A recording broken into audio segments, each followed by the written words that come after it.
Hello everyone. I am Dr. Manju Gupta, pediatrician at Rajasthan Medical Center Tohana. तो हमारी newborn series में हमारा दूसरा टॉपिक है ब्रेस्ट फीडिंग। ब्रेस्ट फीडिंग के टॉपिक को हम 2 से 3 वीडियोस में कवर करेंगे। सबसे पहले हम बात करते हैं कुछ स्टैटिस्टिक्स के बारे में। क्या आप जानते हो कि इंडिया में कितने महिलाएं ऐसी हैं जो अपने बच्चे को एक्सक्लूसिव ब्रेस्ट फीडिंग करवाती हैं? एक्सक्लूसिव ब्रेस्ट फीडिंग यानी 6 मंथ्स तक बच्चे को अपने दूध के अलावा और कुछ भी नहीं देना। सिर्फ 55% महिलाएं ऐसी हैं जो अपने बच्चों को एक्सक्लूसिव ब्रेस्ट फीडिंग करवाती हैं। और एक और बात कि अगर सभी महिलाएं अपने बच्चों को एक्सक्लूसिव ब्रेस्ट फीडिंग करवाएं तो एनुअली यानी कि हर साल करीब 1 लाख न्यूबॉर्न डेथ्स को रोका जा सकता है। गाइडलाइंस क्या कहती हैं? गाइडलाइंस कहती हैं कि बच्चे के पैदा होने के 1 घंटे के अंदर अंदर उसे ब्रेस्ट फीडिंग शुरू करवा दी जानी चाहिए, चाहे बच्चा नॉर्मल डिलीवरी से हुआ हो चाहे सिजेरियन सेक्शन से। 6 मंथ्स तक एक्सक्लूसिव ब्रेस्ट फीडिंग करवानी चाहिए और उस दौरान आपको पानी भी देने की ज़रूरत नहीं है। और ब्रेस्ट फीडिंग को मिनिमम 2 ईयर्स ऑफ एज तक कंटिन्यू करना चाहिए। हाँ, अगर माँ चाहे तो उससे आगे भी कंटिन्यू कर सकती है।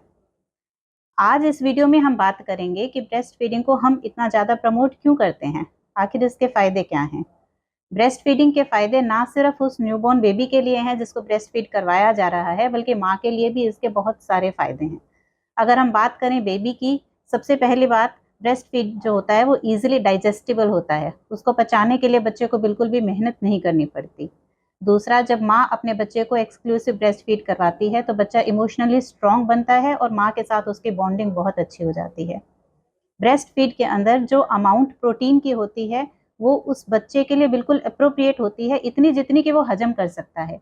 जब हम गाय का दूध पिलाते हैं तो उसमें माँ के दूध से 3 गुना ज़्यादा प्रोटीन होता है और बच्चे की कोमल आंतें उसको सहन नहीं कर पाती हैं और कई बार बच्चे की पोटी में खून आने लग जाता है या फिर बच्चा क्रैंकी रहता है सारा दिन। इसके अलावा बच्चा बहुत सारी बीमारियों से बचता है क्योंकि माँ के दूध में एंटीबॉडीज़ होती हैं। हम सारा दिन बात करते हैं, पेरेंट्स का मोस्ट कॉमन क्वेश्चन ये होता है कि मैं अपने बच्चे की इम्यूनिटी कैसे बढ़ाऊँ? तो आप शुरुआत करें एक्सक्लूसिव ब्रेस्ट फीडिंग से। अगर आप ब्रेस्ट फीड दे रहे हैं तो अपने बच्चे को रोगों से लड़ने की बहुत सारी एंटीबॉडीज़ नेचुरली ही दे रहे हैं। जो माँ का पहला दूध होता है जिसे हम कहते हैं कोलोस्ट्रम, वो फुल ऑफ एंटीबॉडीज़ होता है। वो हमेशा डिस्कार्ड नहीं करना चाहिए बल्कि बच्चे को ज़रूर पिलाना चाहिए।